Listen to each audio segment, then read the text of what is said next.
Эрхэм үзэгчдээ танил хүн нэвтрүүлэг маань өмнө гой болоод Дундгой аймгаас та бүхэндээ хүрж байгаа. Тэгэхээр энэ удаад Монгол Улсын шадар сайд Оюнбаатарыг нэвтрүүлэгтээ оруулан мөн түүний орон нутагт ажиллах томилттой одоо цуг дагж явж нэвтрүүлгээ бэлтгэн хүргэж байгаа. Ингээд та бүхэн нэвтрүүлгээ тухлан сум хүлээн авч үзнэ.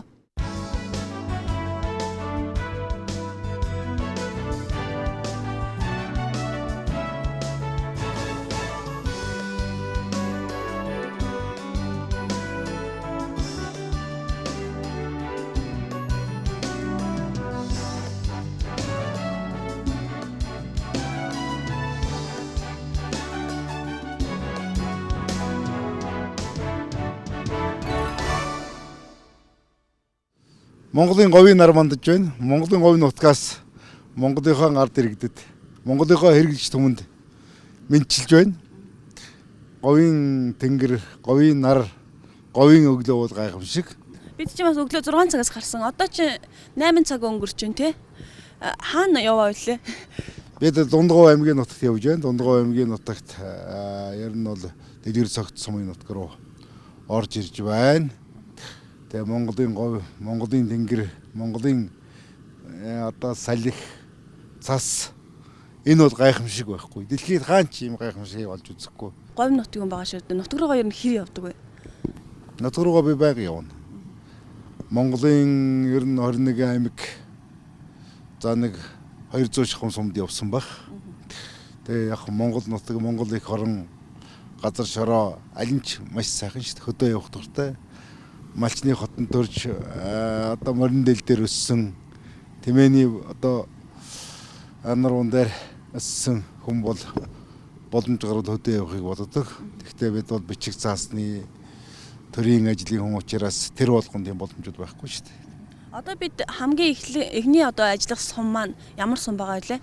Бид Дундгой аймагт Дундгой аймгийн бас олбогд хүмүүстэй уулзсан, онцгой байдлын зарим хүмүүстэй уулзалдан. Тэгээд Өмнө Говь аймгийн Мандлаваа суман дээр очиж Өмнө Говь аймгийн Мандлаваа суманд эрүүл мэндийн байгууллагын үйл ажиллагаа, үйлчлэлтийн ажилтнад танилцсан. Мандлаваа сумын ард иргэдэд төргөн тусламжийн орчин үеийн одоо машин техник гардуулна. Тэгээ Булган сум, Өмнө Говь аймгийн Баян далай, за Хөрмөн сумгаа цас цууд нэлээ хүнд байгаа Намган сумдаар бид явах юм.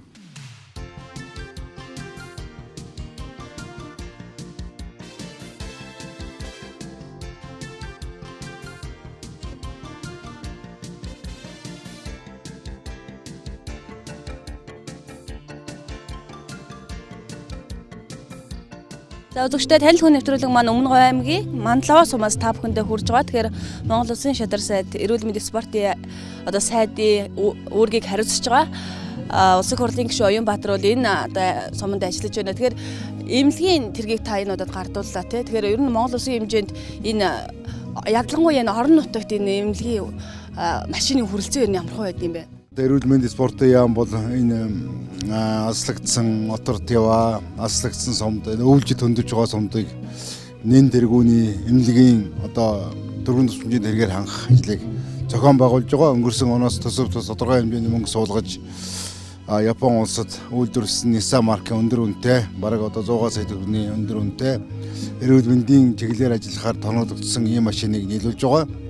Тэгээд машиныг бид нийтдээ бол одоо бүх аймагуудад, сумдад тодорхой одоо сумдуудад хүргэж өгсөн. Нийтдээ бол бид одоо 30-аад сумдад энэ машин техникийг хөргүүлээд байгаа. За өнөөдөр бас Өмнө Говь аймгийн Намган сум төргөн тусламжийн тэргийн ажиллагаа байсан. Энэ төргөн тусламжийн тэргийн хугацаа дуусаж одоо ажиллах боломжгүй болсон. Энэ асуудлаар удаа бидэнд одоо өсөлт тавьсан дагуу бид Намган сумд Японы Nissan маркийн туулах чадвар өндөртэй төргөн тусламжийн автомашиныг өнөөдөр бас газар дээр нь хүргэж өгч байгаа. Газар дээр нь хүргэж өгөхөөс гадна бид энэ сумдын эрүүл мэндийн байгууллагын одоо хэвийн үйл ажиллагаа хангах энд нэн шаардлагатай эмнэлгийн одоо багаж техник, эмийн үдсийн байдлыг одоо өдөд танилцах нэмэлт одоо арга хэмжээнүүдийг авч байгаа. Одоо энэ бол одоо бүх аймаг ялангуяа өвлж хөндөж болзгүй цас ихтэй байгаа сум орон нутагт ийм арга хэмжээг авч хэрэгжүүлж байна. Бидний дараагийн одоо ажиллах ямар сум байгаа вэ? Дараа бид одоо засуудын нэлээд хүнд байдалтай байгаа Булган сумын нутгаар явна.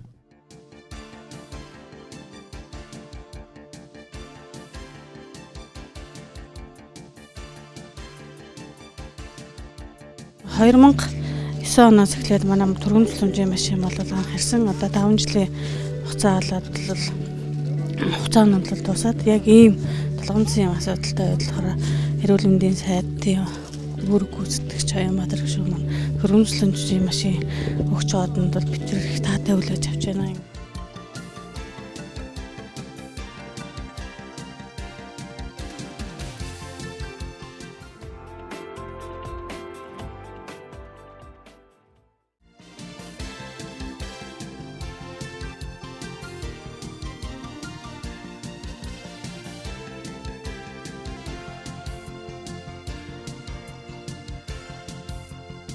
Цахим эрүүл мэндийн төслийг аймагуудаас хамгийн анх удаа өмнгийн говь Монгол орны үе таалга болсон өмнгийн говь аймагта нээхээр бид хорон цуглараад байна.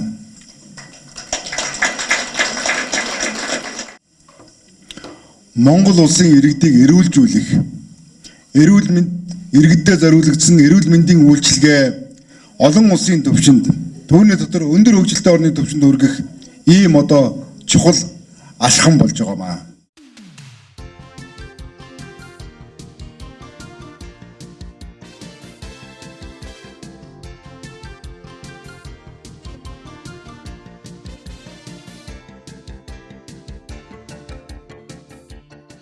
Саваа өөрснөө үйлдвэрлээд усны энэ үйлдвэрлэлийг тайлж ер нь өмнө говь аймаг маань томоохон энэ уулуурхан компаниудтай учраас энэ уурхай компаниудаа дагалт үйлдвэрүүд хөгжихийн боломжтой шүү дээ. Энэ аймагт яг энэ жижиг дунд үйлдвэрлэл ер нь хэрхэн хөгжиж байгаа вэ? Тэгэхээр өмнө говь аймаг бол уулуургаагаас гадна энэ жижиг дунд үйлдвэрлэлийн хүрээнд хүн амынхаа ажлын байрыг бий болгож ард иргэдийнхаа хүнсний болон одоо бусад хэрэгцээг хангах нэмэлт зорилттой ажиллаж байгаа. Энэ хүрээнд бол одоо мах хосруулах үйлдвэр байна. Энэ одоо усны цэвэр ус үйлдвэрлэх үйлдвэр одоо 3-4 байна. За бусад барилгын материал, хүнсний чиглэлийн олон үйлдвэрүүд ажиллаж байгаа л да. Тэгэхээр энэ жижиг дунд үйлдвэрүүдийг дэмжих, ажлын байр бий болгох энэ хүрээний асуудал бол одоо төрийн бодлогын чухал хэсэг. Энэ сүүлийн одоо жилүүдэд бол энэ чиглэлийн үйлдвэрлэл нэлээд сайн нэмэгдэж байна. Тэгээ борлуулалт зах зээл дээр хөл гаргах асуудал дээр хүндрэлүүд учирч байгаа. Ялангуяа уулуурхай үйлдвэр зогсон байдалтай байгаа нөхцөлд бол энэ жижиг дунд үйлдвэрийг дэмжих, тэдэнд одоо богино хугацааны болон урт хугацааны хөнгөлтэй зээлүүдийг олгож энэ үйлдвэрлэлийг дэмжих ийм төрлийн бодлого явж байгаа. Энэ чиглэлд бол бид нэлээд анхаарч байна. Ялангуяа өмнө говь аймаг мал сүрэг их өсөж байна. Үүнтэй холбогдуулан махны үйлдвэрлэлийг хөгжүүлэх, урд хөрш рүү одоо мах гаргах, махны томоохон үйлдвэр чинээр барих, одоо байгаа үйлдвэрт бид мах экспортлох зөвшөөрөл мэргэжлийн хэлтийн байгууллага холбогдох байгууллагад гаргаж өгөх энэ асуудал дээр анхаарч байна. Ийм учраас гадаад дээр энэ үйлдвэрүүд танилцж байгаамаа.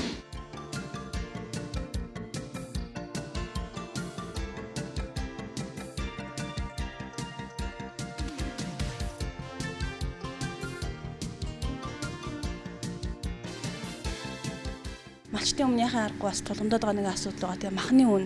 Ер нь бол зах зээлийн зохицуулалтаар явах хэрэгтэй. Махны үнийг бууруулах гэж баахан одоо мөнгө гаргаад үйлдвэр аж ахуйн газарч гэдэг юм уу дунд нь ченжүүдийн гар дээр өгдөг. Эсвэл одоо махны үнийг өсгөх гэж энэ үйлдвэрлэлүүд сайн үйл ажиллагаанд жигдэрч махыг экспортлох юм бол махны үн бол одоо зах зээлийн жамаар мэдээж нэмэгдэнэ. Ялангуяа малчтын гар дээр байж байгаа махыг худалдаж авах, боловсруулах, борлуулах ажлыг бол энэ хүчин чадлаар үйлдвэр ажиллаж чадахгүй шүү дээ өнөөдөр. Ягаад гэвэл мах экспортлох зөвшөөрлийг одоо өгөх асуудал олон шат амжилттай байна. Дээр нь одоо энэ махны үйлдвэрүүдийн үйл ажиллагаанд төр оролцох, бус талаас хүн суртал гарах юм бид эрс багасгах ийм шаардлагатай. За малчид махны үйлдвэр хоорондын холбоог бид сайжруулж өгөх хэрэгтэй байна. Байнга одоо малчид гэрээтэйгээр малаа нийлүүлэх, махаа одоо зах зээлд гаргах ийм асуудал байгаа. Тэгээд дээр нь саяхан засгийн газраар одоо малчтын гар дээр олон жил хоригдлогдсон. За бизнес эрхлэгчдийн гар дээр хоригдлогдсон адуу болон өхөр одоо бусад малын арьс ширийг экспортлох асуудлыг сайн шийдлээ. Ингээгүйгээс болж одоо арьс ширний үн бүр навсатлаа унж ямар ч одоо эрэлт хэрэгцээ байхгүй болцсон ийм нөхцөл байдлыг бид бас зөвхөн үндэсний үйлдвэрлэлээс эргэнэ гэж нэг талынх нь үйлдвэрлэлийг тэр зам одоо 50 гаруй сая малтай Монгол улсын энэ гол одоо бизнес аж ахуйн үйл ажиллагааг богдуулж ерөөсөө болохгүй энэ засгийн газар дээр нэлээд хурд ширүү ярьж байгаа бид шийдвэрлсэн.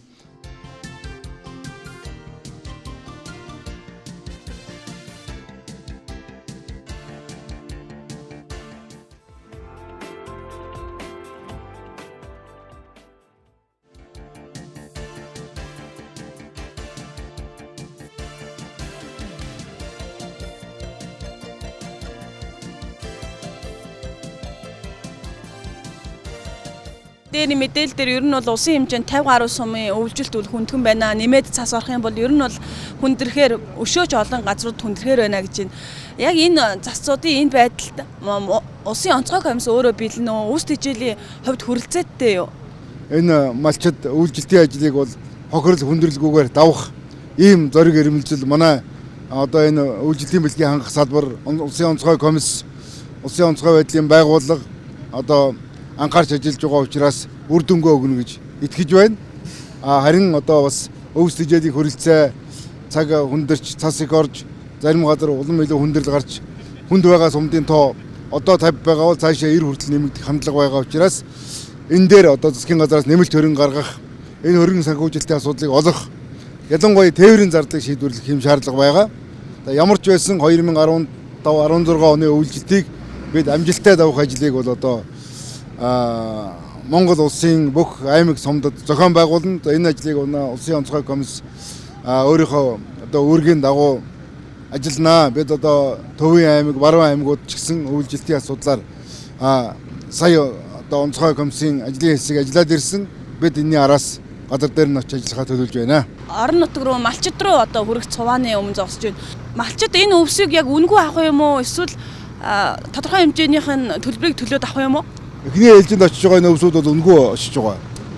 Өнөөдрөөс одоо яг хүндрэлтэй байгаа. Малын одоо байдал бас дордож болзошгүй. Цасцууд одоо бэлчээр хүндрэлтэй байгаа. Тэр айл өрхүүдэд газар дээр нь очино.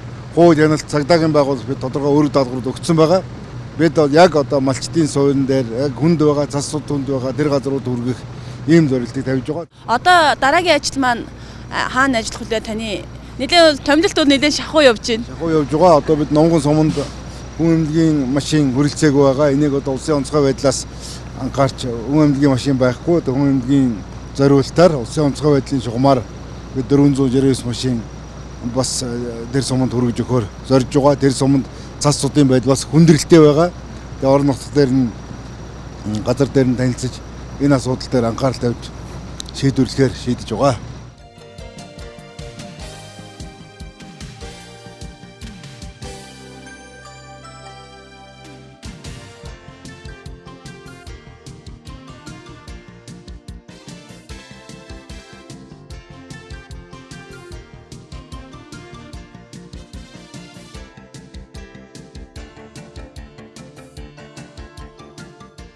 За хэрвээ газар хөдлөлт бол яг нь Японд бүх хүн цэцэрлэгийн хөгжинийг мэднэ.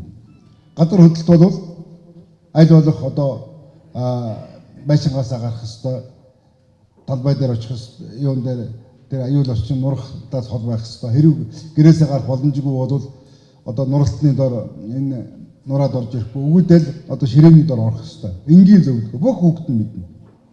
Тэрэн шиг одоо айл өрхийн эзэн юугаа хийх юм, гэр бүлийнх нь юу яах юм, өвөө эмээнэр нь яах юм, хүүхэд нь яах юм гэдэг бүр энгийн өдөр тутмын юм. Бид сургууль соёл хичээл ихтэй зэрэгэл нэг их сансрын хөлөж олоод тусах юм бод. Үгүй байхгүй. Хүний өдөр тутам дагаж мөрдөж мэдж явах ёстой зүйл. Гал төмөр гарвал яах ёстой. За ноёд нэгэд дуудах цаг дарагтаа суманд байдгийг тэрнээс өмнө ямар арга хэмжээ авах ёстой. Энийг бид буюу наривчлан юу атсан байгаа. Одоо айл хөрсөөсөө тусламж ав, хүүхэд төгсөл болон бус хүмүүсийг нэн даруй гадагш аюулгүй гар цахилгаан болон цахилгаан хэрэгслүүдийг салгах гэдэг маш энгийн бөгөөд хүн болгоны хэрэгжилж мэдж явах ёстой зүйл. Биеийн төмөр спортын зал.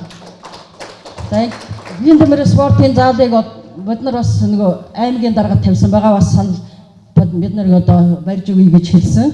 Гэхдээ одоо жинхэнэ сайд нь ирсэн учраас бүр баталгаатай болгохын тулд одоо та энэ манай энэ баригдаж байгаа дуусахгүй байгаа энэ заалыг анхааралтай авч одоо бүрэн бүтээн ижүүрлээр нь барилцж өгөөрэй гэж ганцхан хүсэлт хэлж байна. Монгол улсын төсөв хүнд байгаа шүү. Намган сум маань одоо Монгол улсын үүдэн хоймор. Тэгээ одоо хамгийн өмнө хязгаар газар байгаа нутаг. Тэгэхээр одоо энэ бензиний үн маань одоо хямдрахгүй байгаа даа. Сайдаа энэ мотор төрүүлсэн ирсэнд баярлалаа. Би хөдөөний малчин дөмжөөлдөг юм байна.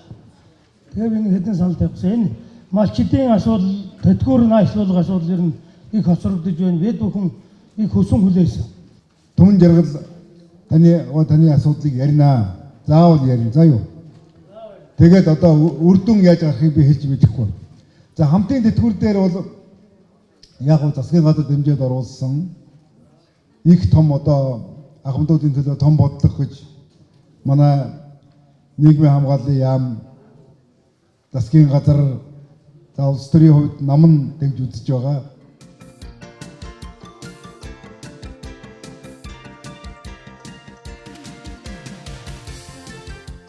Та энэ үндсэн хуулийг өөрчлөх тал дээр ямар байр суурьтай байсан бэ? Тэгээ үндсэн хуулийг бол ер нь тодорхой хэмжээнд өөрчлөх шаардлага бол байгаа. Бид 1990-ад онд олон улсын хууль тогтоомж үндсэн хуулиас харж байгаа л зах зээлч гэж юу байлаа тэр үе тийм ээ. Энэ чөлөөт эдийн засаг гэж юу байлаа энийг бол мэдэхгүй. Төрийн тогтолцоогооч гэсэн бас хуучин тогтолцооноос энэ зах зээлийн эдийн засгийн улс орнуудын төрийн тогтолцоороо шилжих тэр бодлогыг бол одоо судалгааны хүрээнд гэдэг юм уу уншиж мэдсэн хүрээнд хийсэн. Одоо бид 25 жил тууллаа. Энэ дотор алдаа оноогоос нэлээд байна. Монголын нийгмийн одоо хөгжилд саад болох ус тийм одоо механизм бас үндсэн хуулинд байгаа байхгүй юу. Тухайл улс төрийн намыг хэтэрхий өндөр дөвөлийг тавьсан улс төрийн намын гишүүнчлэлтэй байж байгаа. Энэ бол зөрчилдөө үүсгээд улсын их хурл засгийн газар олон хууль засгийн газар төсөв хөрөнгийг мэдих ийм чиглэл рүү илүү их чиглүүлээд ард иргэдийг дотор нь талцуулж хуваасан сум орны удирдлагыг хийсэн талцуулж хуваасан намчрахсан ийм бодлогууд болгосон наад захын зүйлүүд байгаа. Хоёрдугаарт 2000 онд парламент 2 сая хүнээс сонгогдож байсан бол өнөөдөр 3 сая хүн орсон. Тэдний төлөөлөл тэдний одоо санаа өнөөдрийн парламент бүрэн тусахгүй байна гэж үзэж бас талтай. Монгол улс шиг ганцхан танкимтай 76 гишүүнтэй ийм парламент байдаггүй. Эсвэл 2 танкимтай эсвэл одоо бусдынхаа нөлөөнд орохгүй, тэдэнд дуудагдахгүй, цөөхөн олигарх юм уу хөрөнгө мөнгөтэй хэсгийн гарт нь гарын одоо юм уу сэтгэл зүйн дарамтанд орохгүй тийм парламентыг бүрдүүлэх шаардлагатай. Ингийн тулд 108 ч юм уу 100 гишүүнтэй ийм парламент байх нь оновчтой зөв асуудлаа гэж бид үзэж байгаа. Өнгөрсөн парламент өнгөрсөн жил бол амжуулаад сонгуулийн хуулийг батллаа. Энэ сонгуулийн хууль өөрөө хэр сайн хууль болсон гэж та хувьгшны хувьд харж байна.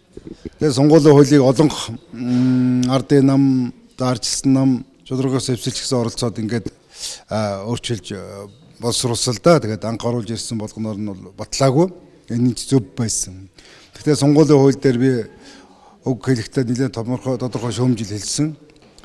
За нам сонгох, нам дугуйлах асуудал байгаа.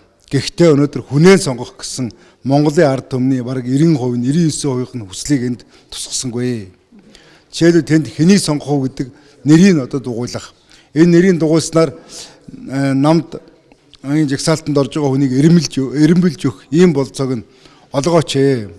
Инх зайлшгүй шаардлагатай гэдээ би энэ сонгуулийн яг энэ хуулийн өөрчлөлтийн энэ зүйл заалт дээр би эсрэг байр суурьтай байсан. Эсрэг санал өгсөн. Сонгуулийн коррупц буюу сонгуулийн авилгалын асуудлыг зогсоогоогүйгээр Монгол улс төрийн эрүүл орчинд хүрэхгүй, Монгол улсын хөгжил ийм бодлого тэгш шударга эрсдээ явж чадахгүй.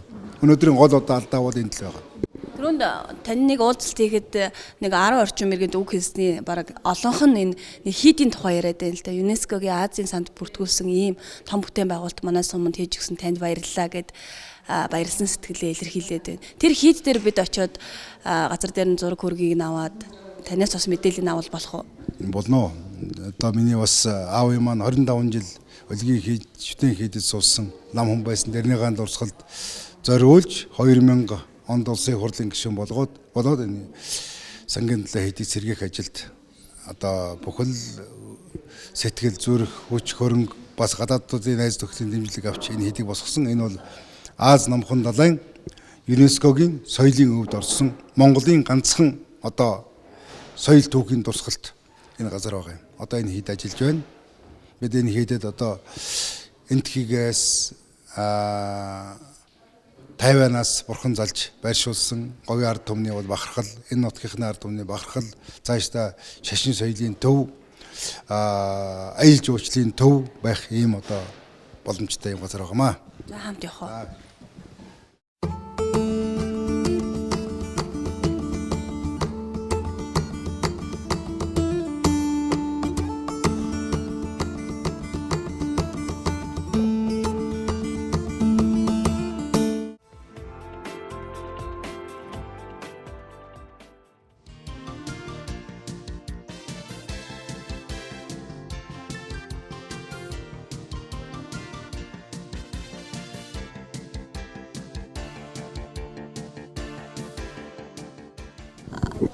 Энэ одоо голдон заларсан энэ хүн бол аавтай тийм аавынхаа талаар та хойчлаач.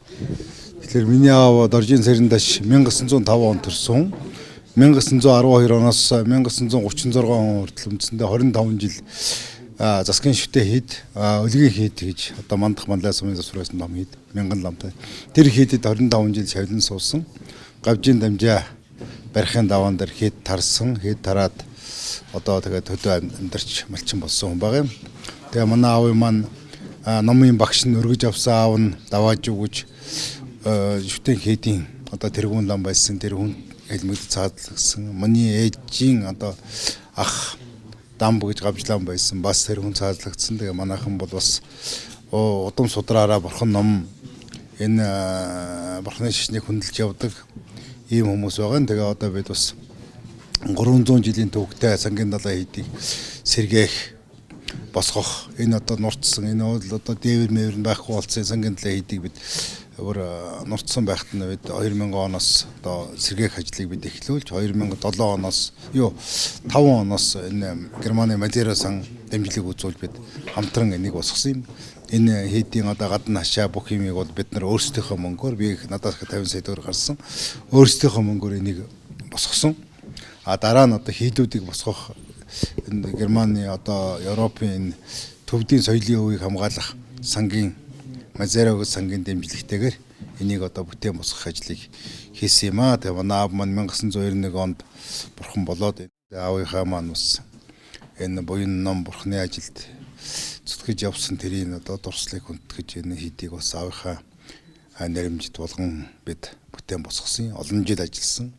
Бүтэн одоо үндсэндээ 2002-оос хамгийн сүүлийн одоо гол ажлууд 8 онд дууссан. Би далай багшид бас тухайн үед нь уулзаж далай багштай бас говь нутгийн одоо бурхны хийж сэргээж байгаа асуудал дээр зөвлөгөө авч ажилласан. Энэ Содондорж гишүүн тухайн үед одоо юунд байсан бид нар одоо далай багштай бичлэн уулзаж ингэж 2002 оны онд их тэнгэр зохицлуурт одоо бид уулзаж байсан. Энэ их юм ажлыг одоо бид бас гардын зохион байгуулж хийхэд бас далай багш дээрхэн гигантэн бидэнд бас зөвлөгөө өгч ингэж ажилласан юм аа. Тэгээд энэ хийд бол 315 жилийн өмнө байгуулагдаад 1936 онд хийд тарж хийдийн лам нар одоо харуулж хахнагаар хэлмэгдээд ингээд яасан 500 гаруй ламтай говийн их том хийд байсан. Тэгээд энэ хийд бас олон хүний тусламжтайгаар босгосон одоо говийн одоо ганц хийд тэрнээсээ гадна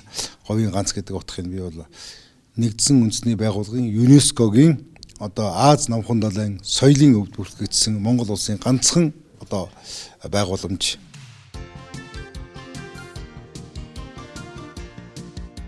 Бид хувьяасаа бас нутгийн ард түмний өргөлж байсан нэг 50 сая төгрөгөөр энэ хийдийнхаа хашааг бид чигүүрээс огт хашаа байхгүй болсон.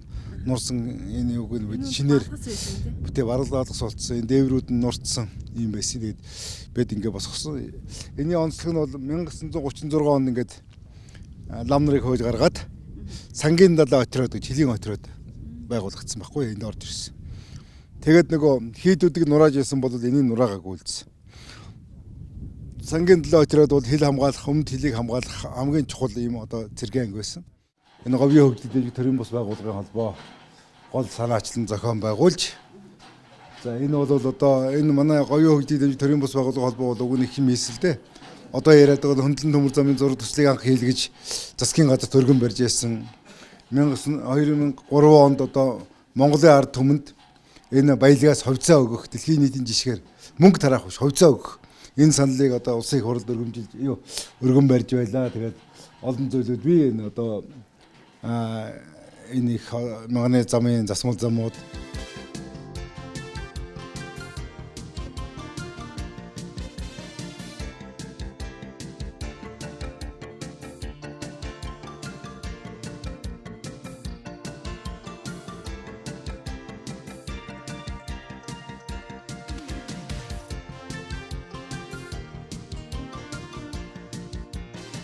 хоёр одоо богцонхоо хоёр чавтайгаа бид энийг бүр Тайван захиалж хийлгэж Тайванаас наашаа усан онгоцоор тэгээд одоо галт тэргээр дараа нь машин техникээр ингэж авчирсан урт удаан хугацаанд одоо бид энийг урхныг залах ажлыг зохион байгуулсан.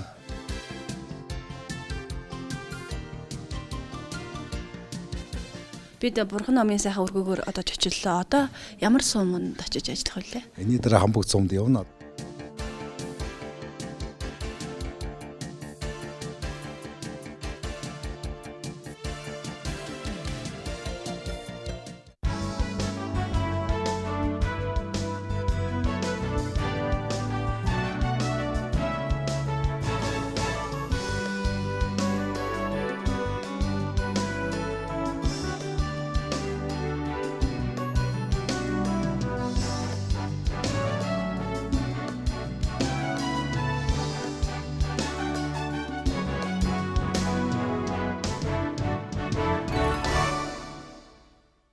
Номгон сумаас танил хүн нэвтрүүлгээ өргөжлүүлэн та бүхэндээ өргөж байна. Тэгэхээр Номгон сумын хойтлын нутаг байна. Номгон сум Баян сум хоёрын завсар нутаг байна. Тэгээ энэ нэлээд цас зудтай байгаа ийм одоо газар нутаг. Тэгээ цасны бол одоо нийт цасан бүрхүүлтэй. Ингээд мал ер нь одоо ус цасны доороос авч идэхэд бэрх. Тэгээд гоо цас удаа ороод тэгээд доош нь суугаад ингээ хатуурцсан. Энэ хатуурцсан цасыг бодлоор ингэж нөгөө туураагаараа гаргаж ирж чадахгүй адуунаас бусд мал бол. Энэ бол их төвөгтэй. Тэгээ ийм нөхцөлд бол одоо ууланд юм уу тийм одоо давжаалах газруудад малыг жаахан одоо хариулж маллаж өвс тэжээлийн асуудал байх хэвээр. Хоёрдугаарт бол ер нь мал тэжээх өвс тэжээлийн одоо бааз нөөц рүү орох ийм шаардлагатай болж байгаа. Ялангуяа манай говийн мал бол ингэж нөгөө туураагаараа ингэж хагалах ийм болцоо их муу байдаг. Тэгээ ийм нөхцөл байдал одоо бас нэлээд хүндрэлтэй. Энэ бол бас Өмнө Говь аймгийн нэлээд сумдад ийм цасцны байдал хүндрэлтэй байгаа. Тэгээ энийг одоо газар орон нутаг дээр нь малчтын дэм өгөх. Ялангуяа байгаль цаг өөрийн хүнд нөхцөлд хэдийгээр манай малчид олон жил малаа малсан ч гэлээ гисэн цаг уурын хүнд нөхцөл энэ гентийн аюулаас бас хамгаалах урьдчилан сэргийлэх чиглэлийн имийг газар дээр нь бид гарын авалга өгч байгаа. Тухайлбал цас зүудний үед болзошгүй шорон шуурга сасан шуургын үед яах ёстой вэ гэдгийг бид малчин иргэдээ улсын онцгой комисс анхааруулга өгч байгаа. Энэ бол бас урд өмнө хийгдэж байгаагүй өвөрмөс шинэлэх ажил. Хэрвээ цас шуурга орох юм бол одоо болох юм бол болзошгүй байгаа үед цаг агарын мэдээд анхаарлаа хандуулаач. За тэгээд одоо өвлжөө одоо тэр юуныхаа дээш нь малаа бэлчиж явах хэрэгтэй. Ягаад гэвэл цас шуурга болоход бид уруудаад өвлжөөн дээрээ гэр дээрээ одоо мал нь ирэхээр ийм байдалтай байхгүй бол цаг агарын мэдээ анзаарахгүй явж байгаад за тэгээд одоо мал нь уруудах тал газар юунд мал нь одоо оргодох нүмерлөх газаргуугаар хүн мал осгох цацууданд одоо дарагдах ийм аюул бэрхшээлүүд бол байгаа. Хялмал цас ингэж ороод одоо ингээд дагтаршаад доош суучтай зэрэг мал энийг одоо нэвтэлж чадахгүй байгаа ийм хүндрэлүүд байгаа юм. Тэгээд ийм одоо хөрд цас бол бас мал бэлчих, мал одоо байгалийн жамаараа үс цасны дороос олж идэхэд их бэрхшээлтэй. Тэгээ ийм хүндрэлүүдийг одоо бид бас анхааруулж байгаа. Тэгээ одоо манай улсын онцгой комисс бол энэ бүх иргэдэд түүний дотор малчин иргэдэд сэрэмжлүүлэг гардуулж өгч байгаа. За энэ бол одоо бас их ач холбогдолтой. Хүчтэй цасан болон шорон шургын үед малчид яах ёстой юм бэ? Цас судны үед яах ёстой юм бэ гэж. Тухайлбал өөрийнхөө амнаас эрүүл мэнд гэр орныхоо цас судны шорон шургаас аврахын тулд мал сүргээ бүрэн бүтэн байлгахын тулд юу хийх хэрэгтэйг бид аргачлсан зааварчилгааг Монголын одоо мал аж ахуйн энэ нөхцөл байдал, олон зуун жилийн туршлага, за тэгээ орчин үеийн одоо мэдээлэл энэ юуны хэрэгслийн үндсэн дээр бид зөвлөмж өгч байгаа. Жишээлбэл хүчтэй цас болон шорон шуургын үед цаг агаарын уртан сэргийлэх мэдээг сэрэмжлэгийг араад телевизээр тогтмол хүлээн авч бэлтгэл бидний мэдлийг бол хангаж явах хэрэгтэй байна. Тэнгэрийн байдал, үе салхи, мал амтны хөдөлгөөн арын шиг шинжиж цаг агаарыг таньж мэдэх ардын уламжилт арга ухаанаас хүүхд залуучууд одоо сургах, өвлүүлэх хэрэгтэй байна. Анхан шатны зайлшгүй гарын авлагаар бид хүн болгонд хүргэж байгаа. Энэ бол одоо Монгол хүн аюулгүй орчинд эрүүл орчинд амьдрах ийм одоо нөхцлөө хангах үйлжилт ялангуяа хүнд байгаа, хүндэж болзошгүй байгаа. Цаашдаа цас орж байгальцааг өөрийн гэнтийн үзэгдэл болж болзошгүй учраас хүн болгон айл өрх болгон одоо сонор сэрэмжт өндөртэй ажиллаж амьдарч байхыг одоо хүсэж байна.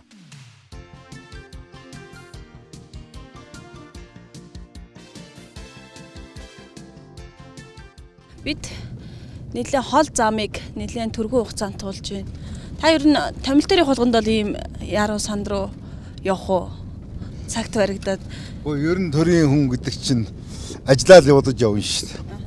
Тэрнээс одоо амралт зугаалж явж байгаа биш.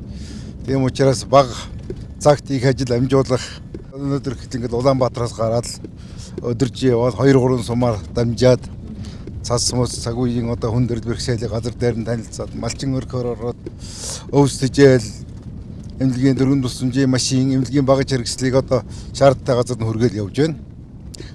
Та ер нь яагаад энэ төрийн албыг сонгох болсон юм бэ?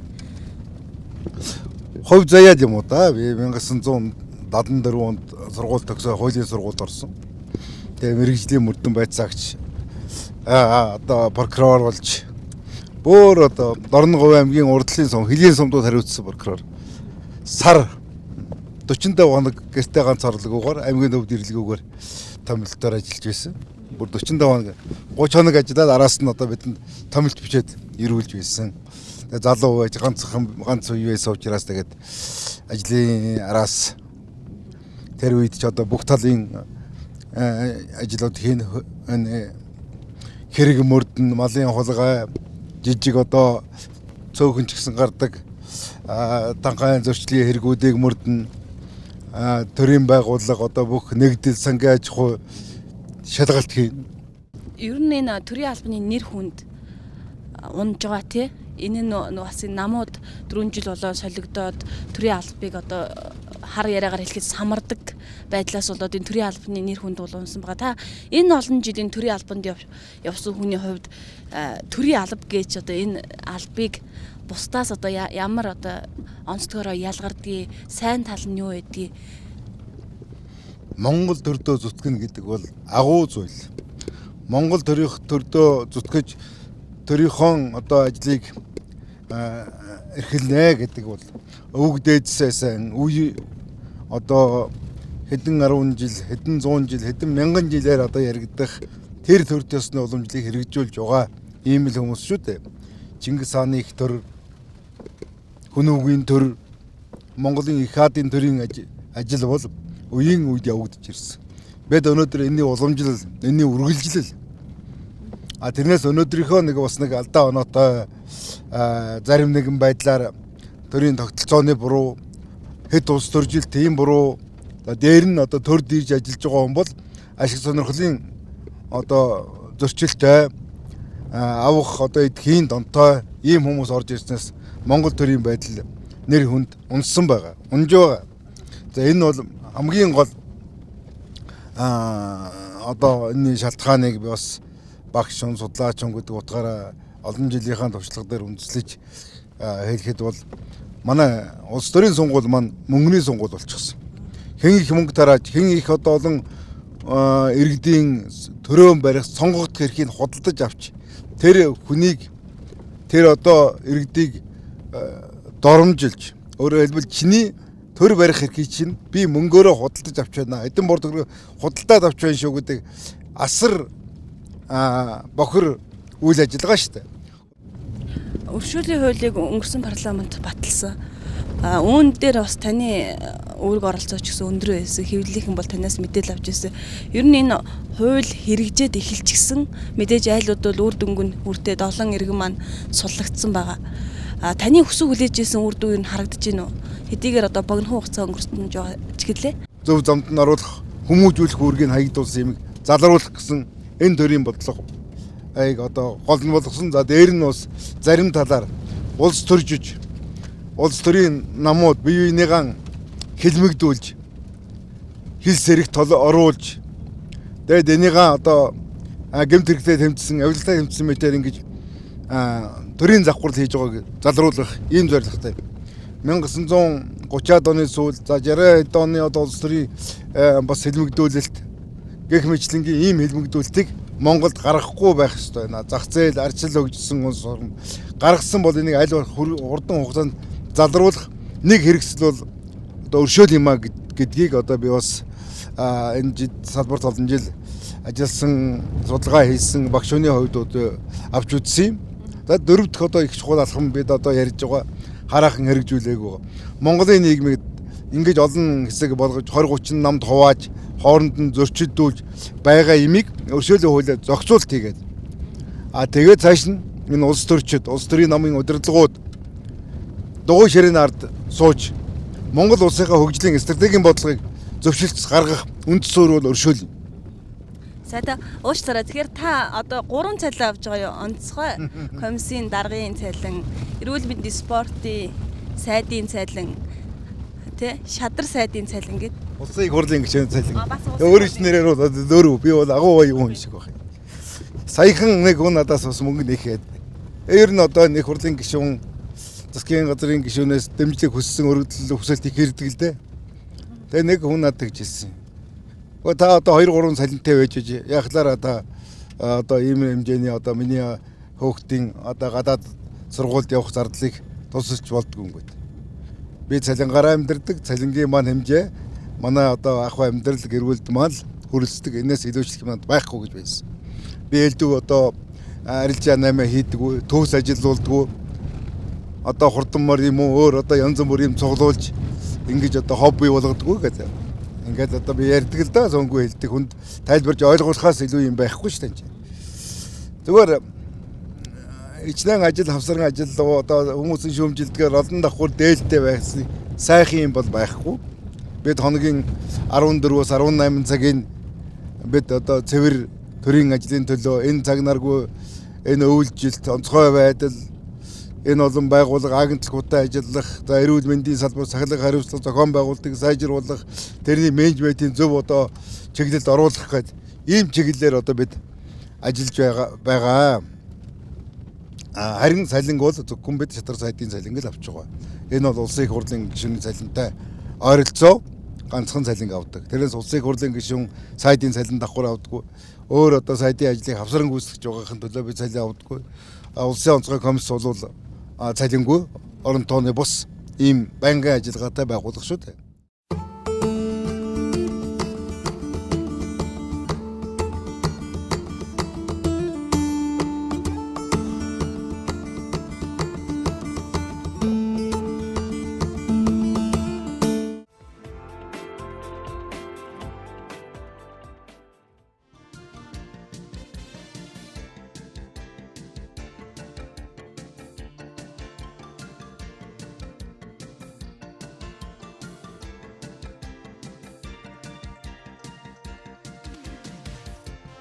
Гэрээсээ юм ах уу?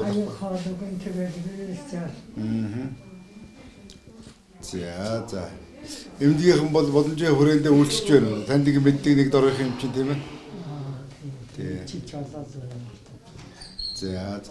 Эм тариа нь одоо гайгүй байна уу? Эм тариа хавар хэцүү байна. Юу тендер эм гэж байдаг. Дотоочтой тэгээд мөнгөөр эм авдаг. Өөрсдөө Мөнгө мотой манай үеийн төлөвлөлт өшгөө. Тийш. Чадахгүй би хэцүү байна юм. одоо ямар тариа хэрэгтэй гэж байна?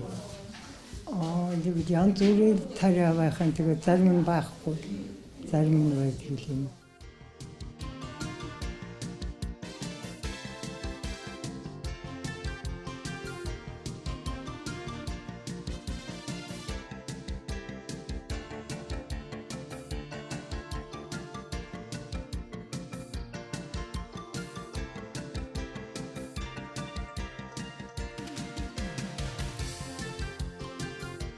Монгол Улсын засгийн газар дэмжиж дөнгөж засгийн газрын хуралдаанаар 2014 онд хэрэгжиж болголоо. За энэ бол аливаа нэгэн асуудлыг тунхаглах зүйл биш. Харин засгийн газар төрийн бус байгууллага хэрэгжиж нийгэмлэг 2014 онд хэрэгжиж болгон одоо бодлогын ном өөрчлөлтөөр ингэж орж байгаа. Өөрөөр хэлбэл ард иргэдийн бүрэх төрийн үйлчилгээг жин шатнд гаргах хэрэгжлийн төлөө төрийн бодлогыг зохистой боловсруулах ангитай хэрэгж олон түмэн иргэд энэ үйлчлэгийг авах мэдлэгтэй байх, боловсролтой байх, энэ үйлчлэгийг зөв явуулахыг шаардах, шахах ийм хэрэгтэй байх. За сум болгонд бид одоо 30-50 хүнтэй хэрэгжлийн зөвлөлтүүдийг байгуулж зохион байгуулж ажиллана. Эрүүл мэндийн салбарт хэрэгжлийн зөвлөлийн ажлыг одоо гарын авалт мэдээд өгдөг иргэдэд хүргэх ийм ажил байгаа. Хэрэгжлийн чиглэл төвлөрд мэдээд олон нийтийн байгууллагууд телевизээрээ болгон анхаарал тавьж тодорхой хэрэгжлийн цагуудыг бий болгож нийтэд одоо хүргэх ийм одоо өөрөөр даалгавруудыг өгч байгаа. Эрүүл мэндийн спортын яв, улсын онцгой байдлын ерөнхий газар, мэргэжлийн яамны газар хамтран тушаад авч хэрэгжүүлэлт үйл ажиллагааг хариуцсан зохион байгуулах ийм одоо үүрэг даалгаврыг хүлээж байгаа. Одоо энэ хотод одоо өргөө хөвлийн гарааны үнэнд 2% татвар нэмэгдлээ. Одоо хөлөөр орон нутгад мөн нэмэгдэх хандлагатай. Энэ талаар засгийн газар ямар бодлого ажиллах вэ? Энэ талаар нь хариулт өгнө үү гэж. Гэтэл энэ даатгал одоо олон нэмэгдээд өнөөдөр оюутан хүүхдийн даатгал усаас таадаг байсан бол өөрөө 40 мянган төгрөг болж байна. Тэгэхэд энэ олон хүмүүстээс даатгалыг авч байгаа энэ даатгал яагаад тэр хэдхэн оюутнуудыг улс дагаа явуулж боддог юм. Энэ шатхууны үнийг бөөрөөр халахын авч хэрэгжүүлээд мэдээ хугацаа өнгөрч байна. Ер нь тэгээд тийжээд ирэхдээ яаж ивдэм бол үнэ утгын чамар байдаг юм. Одоо ямар ч үс авах байдгүй. Түүнээс гадна шинэ ус гэж ерөөсөө ирдэггүй шүү дээ. Баян говьд тэгдэм үү? Ер нь орон даяар тэгдэм үү? Дандаа нэг хуучин ус л ирээд байгаа шүү дээ.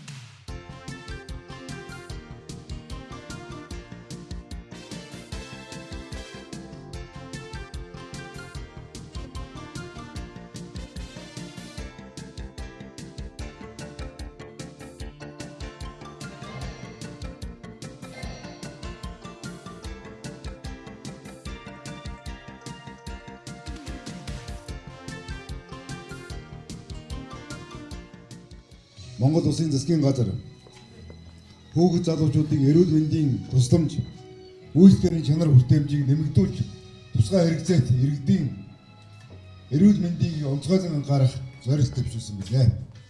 Манай улсын хүн амын 38% нь хүүхэд залуучууд бөгөөд түүний бараг 70% нь өсвөр насны залуучууд юм аа. Өсвөр үеийн залуучууд нь харьцангуй эрүүл хэмээн тооцогдогч тэдний бие байлдар сэтгэл санааны хувьд гарч буй физиологийн онцлог тохирсон эрүүл мэндийн өөрмөц тусламж үйлчилгээ шаардлагаа. Дэлхийн эрүүл мэндийн байгууллагаас гишүүн орнуудаа өсвөр үеийнхний өөрмөц хэрэгцээнд нийцсэн мэрэгсэн ажилтан бүхий эрүүл мэндийн байгууллагыг ажилуулахыг зөвлөдөг өгөөд манай оронч сүүлийн 15 жилийн туршид энэхүү зөвлөмжийг хэрэгжүүлж 20 аймаг 6 дүүрэгт өсвөр үеийн эрүүл мэндийн төвийг нэн ажил болж байна. За 2015 онд Өмнөгов аймгийн Зохицын сүмд анхудаа өсвөр үеийн эрүүл мэндийн төвийг байгуулсан бөгөөд үүний дараах одоо Хамбогд сум энэхүү төвийг нээж байгаа 2 дахь төв болж байгаамаа. Өөрөөр хэлбэл Монгол улсад хүүхдийн залуучуудын эрүүл мэндийн төвийг хоёулангийн Өмнөгов аймагт байгуулж байгаа ийм одоо азтай бөгөөд энэ одоо эрүүл мэндийн чиглэлээр манай говьчууд говийн одоо ард түмэнд илүү хүндэтгэл үзүүлсэн арга хэмжээ болж байна. За ийхүү сумын төвийн төвчөнд өсвөр үеийн эрүүл мэндийн төвийг байгуулснаар өсвөр үеийнхний өвөрмөс хэрэгцээнд тулгуурласан эрүүл мэндийн тусламж үйлчилгээг залуучууд ойртуулж улам ээлтэй болох нөхцөл бүрдэж байгаад баяртай байна. За энэхүү шинээр байгуулагдж буй төвөө зах ёсоор ажиллуулж, үйл ажиллагаанд нь өсвөр үеийнхнийг татан оролцуулж, үе тэнгийн сургагч багш нарыг бэлтгэн тэднээ дамжуулан эрүүл мэнд сургалт сурчлагаа зөвлөгөөг өсвөр үеийнхэнд хүргэхийн төлөө чамаан ажиллахыг төвийн эмч ажиллагчид одоо зөвлөж байна.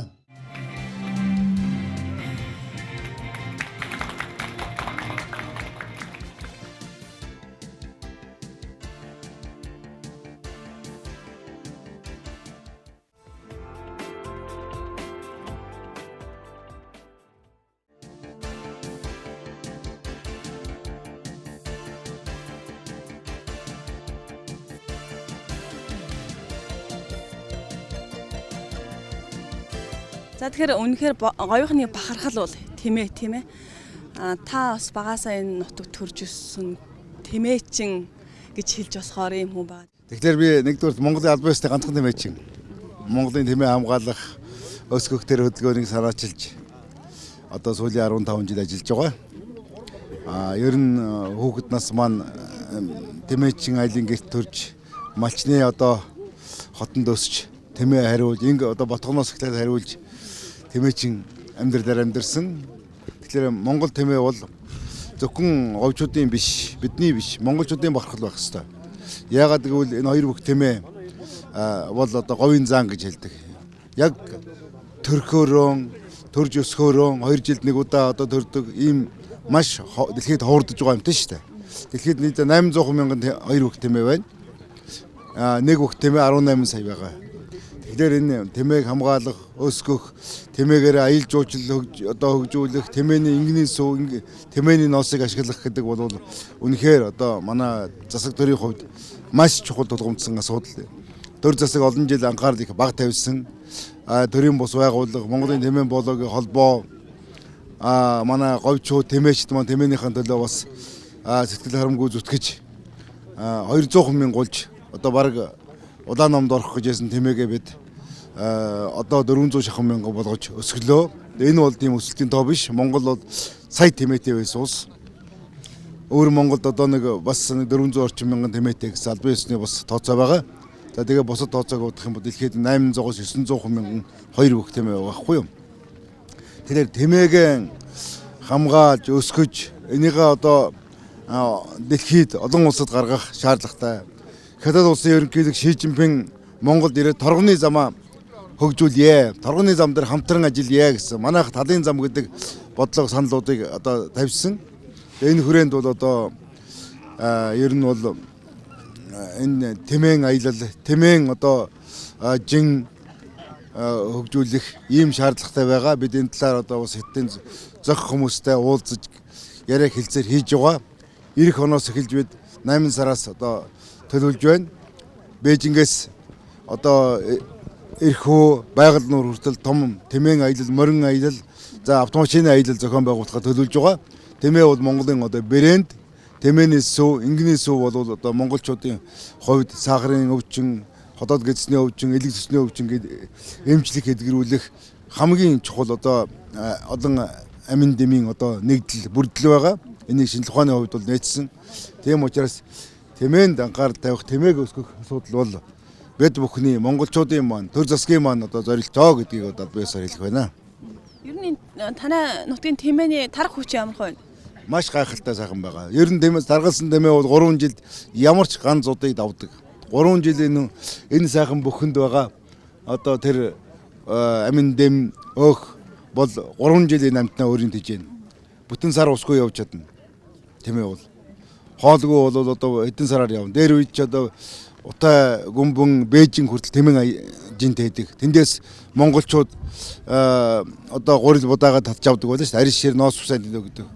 За социализмын үед бол алтан булаг, хягт, хөвсгөлийн цагаан хэрэг хүртэл одоо ингэж тэмээ аяллуудыг зохион байгуулж байсан.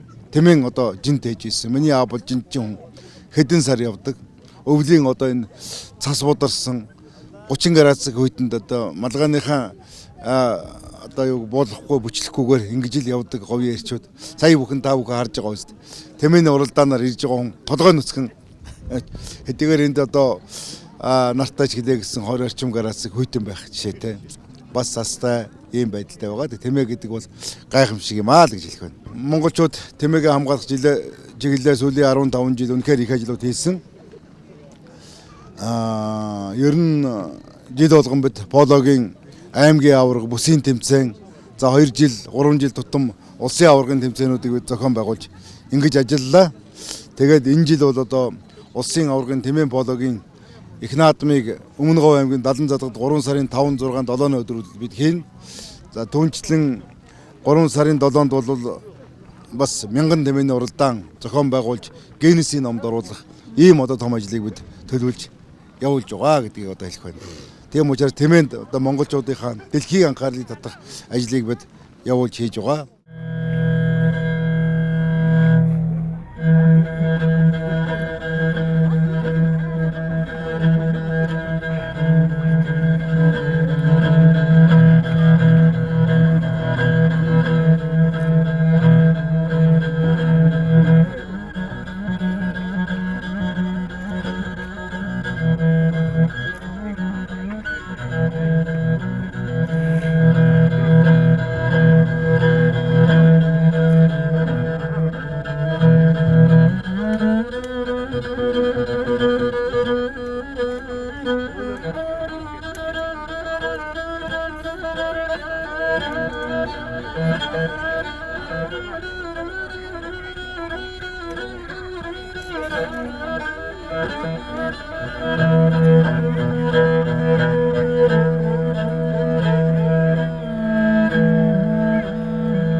Та бүхэнд говийн энэ сайхан нар гисэн, цас бударсан энэ өдрийн мэндийг дэвшүүлж байна.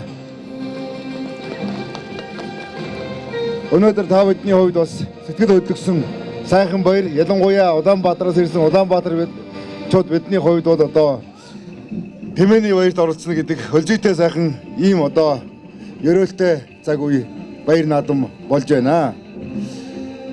Монгол тэмээ говьчуудын төдийгүй Монголын гайхамшиг. Монголын хоёр бүх тэмээ бол яг заан гэдэг амьтантай ав адилхан ийм агуу сүрлэг биетэй, агуу сайхан одоо бие бэлдартай 2 жил нэг удаа төрдөг. Ингээ бүхэл талаараа заантай адилхан ийм одоо агуу сайхан амьтаа. Тэмээ хамгаалах олон талд арга хэмжээнүүдийг авч хэрэгжүүлж эхэлсэн. За орон нутгийн тэмээчид, орон нутгийн төрийн байгууллага, за улс төрчдийн зарим улс төрчдийн дэмжлэгийн хүчээр өнөөдөр Монгол тэмээ бараг 400 мянган толгойд хүрч байгаа.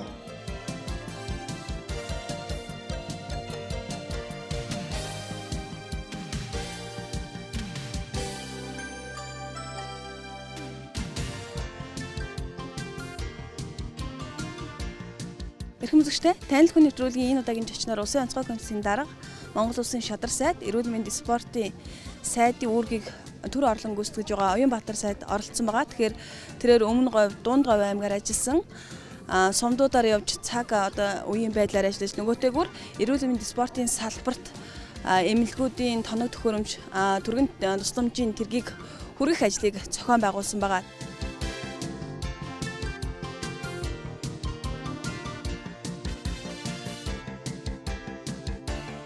Анхаарлаа хандуулсан үзэгч та бүхэндээ баярлалаа. Дараагийн дугаарт боловсрол шинжилгээний сайд Гант Төмөр оролцох болно.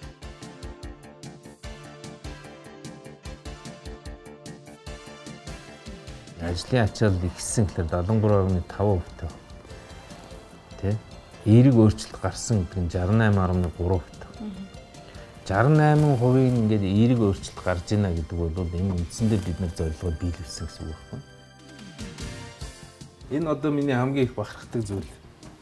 Энэ Нагаокагийн их сургууль гэдэг энэ Японд төгссөн. Би өөрөө. Тэгээ манай их сургууль төгсөхдөө би нэг хоёр сонголтын дээр байсан.